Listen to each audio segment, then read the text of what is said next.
Gagandang hapon sa ating lahat mga ka-farmers, mga ka-viewers, mga subscriber from Luzon, Visayas at Mindanao pati sa abroad at ibang bansa. So mga kaganapan sa hapon ito, share ko lang po sa inyo, no? Nag-flooring po kami sa aming pinapagawang tangke at saka yung iba ay bubong sa aming packing house. So magkatabi lang po ang aming packing house at saka yung tangke mga ka-farmers. And then may kalsada kami. Tapos yan ang highway. So ang gate mga ka-farmers doon sa may naka-park na Travis. Ayan, tapos ang farm natin na tataniman natin ng mga gulay, ito po. Ayan.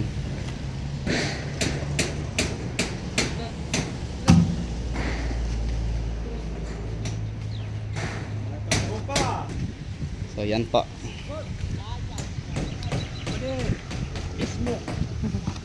Ang aming ginagawa. Tadi.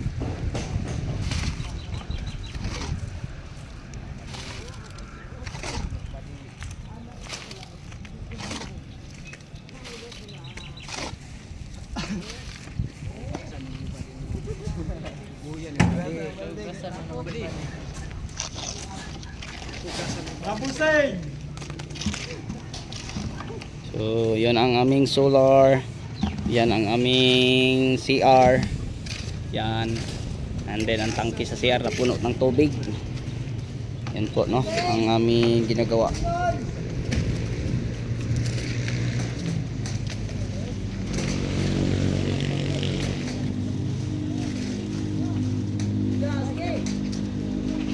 So nag-beam kami sa ilalim. And then sa taas naglagay din ng beam. And then sa bawat pile ng hollow block may bakal. And then sa bawat hollow block ano po, nakatuhog po ng bakal. Yung number 16 po, number 12 ang ating gamit.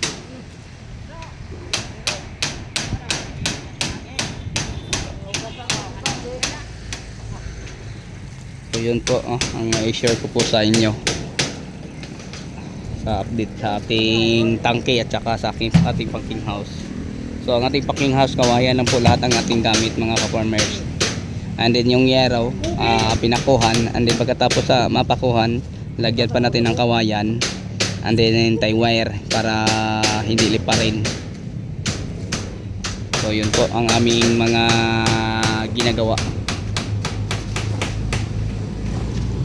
Okay, so antayin lang natin to dito mga 3 days. Pwede na rin natin to mga ka-farmers, mga ka-viewers, no? Lalagyan natin ng tubig pero hindi natin biglain. Kahit mga 1 metro lang sa muna ang lalim. Baka hindi kayanin sa ating pader kasi bago pa, baka bumigay.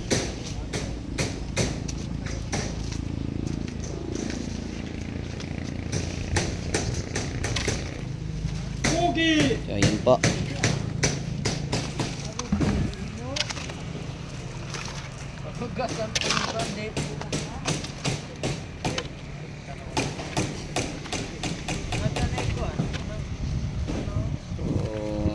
Tulungan sa gawain.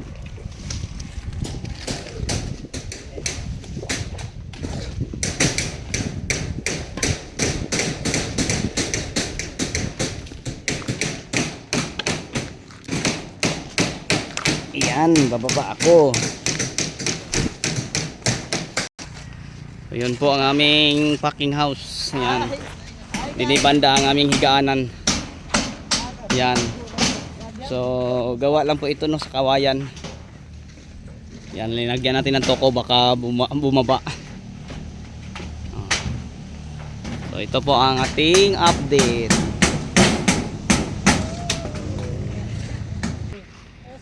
So yun na po, no, mga ka-farmers, mga ka-viewers, mga subscriber natin dyan. Ayan, mga kawayan lang ang ating gamit. So sukat po ng ating packing house, share ko lang po sa inyo, 20 by 30. Simula din papunta doon, yun po ang 20, no? And then simula din papunta doon sa gilid ay yun po ang 30.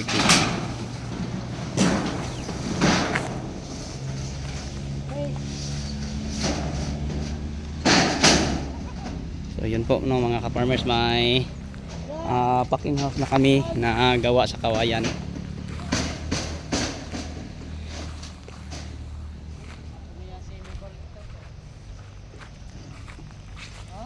Yan po.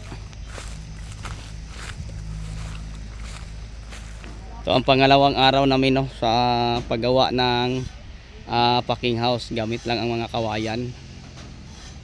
So yan, may 12 na pusti. And then ang ating ginawang si parlance ay yung mga kawayan lang na diretsohan. Ayan na po. And then yung buong banda, lagyan pa ng bubong.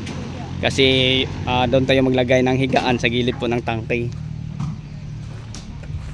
Yan po, no, mga ka-farmers, mga ka-viewers, ang i-share at may update ko po sa inyo sa hapong ito. So pag once na ito mga ka-farmers malagyan ng tubig, pwede na kami gagamit din ng sprinkler, no?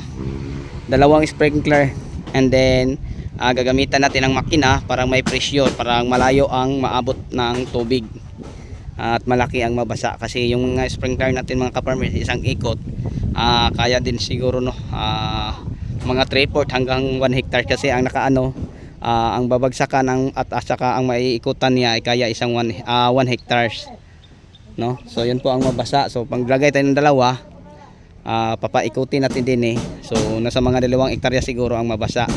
So kung nasa mga 2 oras, parang inuulan ng mga ka-farmers. Pero yung sprinkler natin, malaki lang ang patak, so hindi siya pwede pag may tanim na. Mas maganda kung parang ambon lang, no. So malaki ang patak, so maganda siya pang lampref lang. Kasi inaantay pa natin ang ulan. Wala na ang ulan mga ka-farmers, no. Ilang araw na walang ulan. Kaya nga tingnan nyo, napakainit, oh. So dini banda, wala tayong ulap na makikita dahil po sa sobrang init. Okay, so bago tayo magtapos mga ka-farmers, mga ka-viewers, sa ating update sa ating sa ating farm to, at sa aming mga ginagawang tangke at packing house, may galap shoutout po sa inyong lahat. Okay, so sa inyong lahat hanggang dito na lang. Maraming salamat, bye bye and God bless. Thank you po.